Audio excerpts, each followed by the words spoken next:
Pag-usapan natin ngayon ang update ng dalawang impeachment complaints na na-file laban kay VP Sara. Dahil sa ngayon, December 17, bukas, mag-break ng mga kongresista.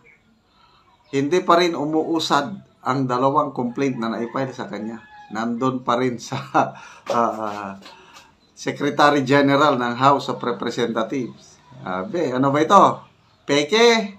O natakot na sila? Mabuti na lang, in-interview ni Ted Filon, itong Secretary General ng House of Representatives, Reginald Velasco.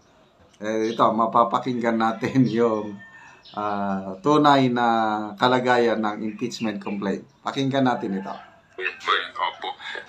Endorsement. Hindi ho ba under the rules po ng Kamara, yung pong verified complaint, ay maaari po na itong isang ganito pong uri ng impeachment complaint, isang member lang ang pwede mag-endorse, di po ba? Ano ho yung sinasabi niyong naghihintay pa ng endorsement? Klaro na po, doon sa Akbayan, complaint, yung Akbayan party list ang nag-endorse. Dito po sa Makabayan, yung tatlong Makabayan nag-endorse. Ano pong ibig sabihin po, sir?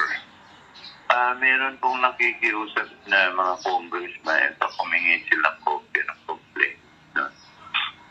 Pinag-iisipan nila kasi i-endorse nila yung one of the two complaints. No? So nakikiusap pag-request. Malabo. Na-endorse na nga eh. Yung unang complaint, in-endorse na ni Congressman Percy Serdanya. Hindi naman kailangan madagdagan ng mag-endorse. Isang kongresista lang mag-endorse. Pangalawang complaint, 3 ang nag-endorse. Ano itong sinasabi ng Secretary General na may mga iba pang mag-endorse? Kaya tama itong question ni Ted Filon eh. Malabo. Kasama na po yung endorsement nila para mas malakihan siya sa complaint na yun na mga napili nila ay dyan ang magiging complaint na i-refer sa Rules Committee on Rules and then subsequently sa Committee on Justice. Bakit ho ba, sir, hindi pa pwede hong parehong sabay na itong verified complaint na ito i-submit sa House Speaker para sabay din po? Pwede po naman. Pwede po naman. Pero yun nga, nakikiusap yung ibang House members na wag mo nang i-refer dahil hintayin silang pag-isipan kung i-endorse po nila. Maganda. Malabo. May ibang dahilan. Meron bang nag-utos na wag nyo nang i-refer, wag nyo nang pabayaan nyo nang matingga dyan? Or may kinakatakutan? Dalawa lang yan eh. Pag-refer mo kay Speaker, more than 1 or more than 3 yung nag-endorse. In fact, kung makagather po ng 1/3, no? At 103 House members, wala na, automatic, i-refer na lang po ni Speaker sa Senado. Hearing na matagal. Kasi kung tinignan nyo yung time frame, Hearing, matagal daw mag-gather ng signature. Kasi ang gusto ni Franz Castro, direct resolution na lang. Hindi na dadaan sa Committee on Justice. Mayroon na silang resolution na na-prepare. Magperma. Yung sabi ni Franz Castro is, pledges pa lang ang kanilang nakukuha. More than 10 pledges. Mga congressman na pipirma. But ang actual na pumirma, 0. Kaya ito yung sinasabi ng Secretary General ng House na mabagal ang pagpapirma.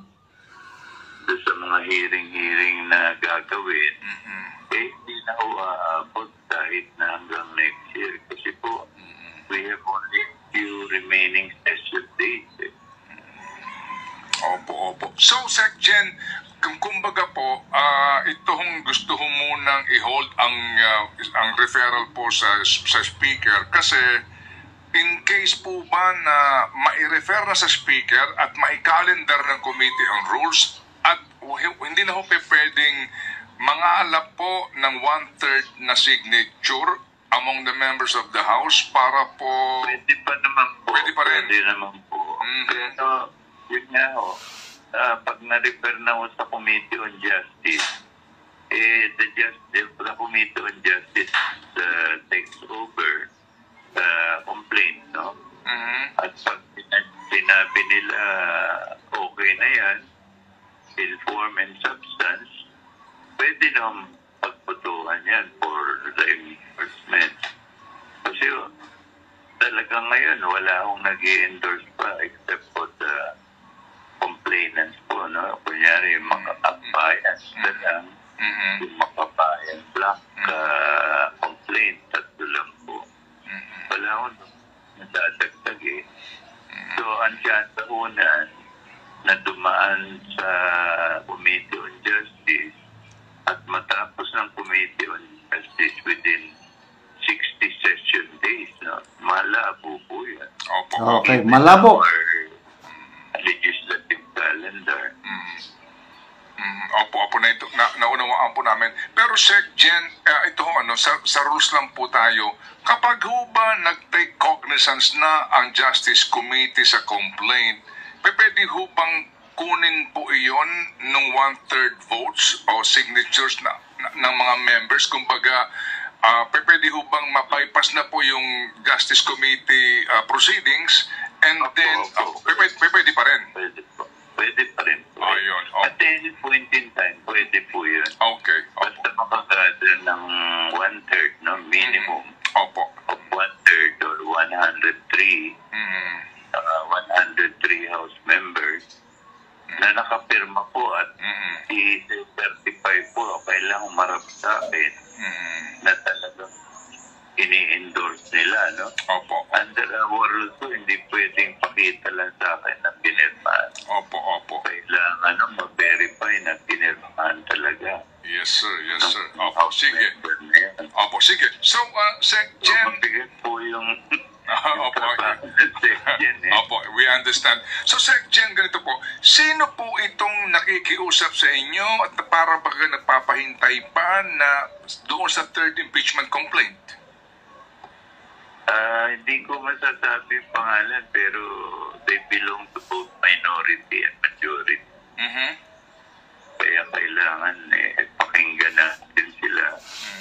Hindi naman pwede yung baliwalain. Tapos nga po, pagka binaliwala natin, hindi nila in-endorse, malabo kung matapos yung complaint na yan within the limited time, no? Na makikita natin sa So palagi niyang sinasabi yung malabo. Ilang beses ko nang narinig, malabo. So, salamat naman dahil nalalabuan kayo para maliwanagan na rin ang Christmas ni BP Inday Sara. Makaselebrate siya ng Christmas na wala nang iniisip dahil malabo talaga. legislative calendar.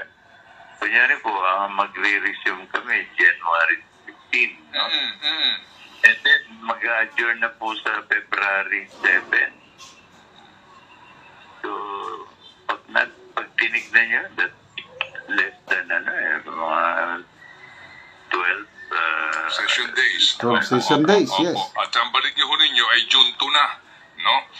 Opo. Opo, June 2, ang tawag po dyan, lame duck session. Opo. Yun kung mga natalo, siyempre po, wala tapos na Pumasok. Opo. may harapan po Sige. makakuha ng quorum. Opo. So, ganito po, Sec Jen.